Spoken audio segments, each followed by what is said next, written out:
Hi, this is Rabbi Asher Meza of Torah Judaism International and Beth Ami Online Jewish Community to explain to you the written law, also known as the Torah, the Chumash, the 5 books of Moses. This is the base of everything we believe. This is why we've decided to become and remain Jewish, because what appears in this book and everything that we believe in Judaism has to be justified by the words in this book. Now, I have to compare it with what's erroneously attached to it in most Bibles today, and that is Nach, Nevi'im and Ketuvim. Now, this bundle was never endorsed by the Torah itself. The Torah never endorsed other books to be attached to it. Now, the result of this is people elevating these other books to the level of Torah, making no distinction with what appears in the books of Psalms or in the book of Isaiah to what appears in Exodus, Numbers, and Deuteronomy. There's a huge difference. One is authoritative and the other one isn't. The second half, what's called Nevi'im Ketuvim, is essentially there to give you a historical account of the life and times of our prophets and how God acted and reacted throughout Jewish history with the Jewish people. And that's it, a historical account. Yes, there's a lot of poetry, there's a lot of symbolism, there's a lot of hyperbole in the books of the prophets. This is why these books were never meant to be taken literally. They were never meant for people to build doctrine on them like they have done, not just in the Christian and Muslim world, but especially in the Jewish world, right? All these other belief systems are offshoots to what happened in Israel with our leaders. So the Torah is the basis, and the Torah is just the 5 books of Moses.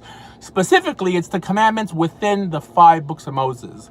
So now, going forward, we cannot establish any new metaphysical idea that does not first begin in the 5 books of Moses. So, if you have concepts like the resurrection of the dead, Mashiach, these are optional beliefs clearly because they don't appear literally in the 5 books of Moses. As a matter of fact, the Torah doesn't literally speak about a heaven. It literally doesn't speak about a hell. I'm not saying that you're not allowed to believe that. I'm not saying that you're not allowed to believe in a Messiah or in a resurrection of the dead, just that the Torah does not require you to believe in it.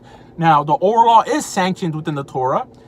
In many places, it sanctions the authority of the court, that by not listening to them, you would be directly disobeying God.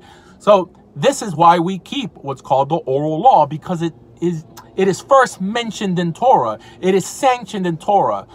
However, the Torah itself never sanctioned other books to be attached to it. So the whole notion of what we call Tanakh nowadays is ultimately a Catholic convention, because no Jew would ever combine the books of the prophets and the writings alongside to the Torah, lest people would begin to elevate these other books to the same level of Torah, which is what's done today in every stream of the ethical monotheistic world. People, they quote Isaiah as reverently as they quote a pasuk in Shemot.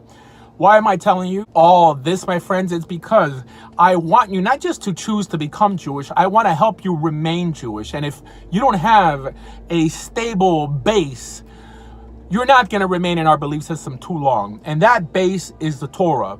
The Almighty made himself lovable. He proved to us that he is not just God, but a good God, someone worth emulating because what appears in the Torah. And nothing later on could ever override or add to that initial message that appears in the 5 books of Moses. That is our base. That's the first part of Judaism, and that cannot change. Unlike halakha, that can change if you had a court of greater number and greater wisdom that actually had smicha, which we don't have nowadays. So the Torah, the 5 books of Moses, is the base, and it's the only part of Judaism where beliefs stem from. In other words, you are only obligated to believe anything metaphysical that appears in the Torah, and not any new idea made up by some Kabbalist or some later work. Now, you could believe in those things, but they are optional beliefs. That is the key word, my friends. Optional.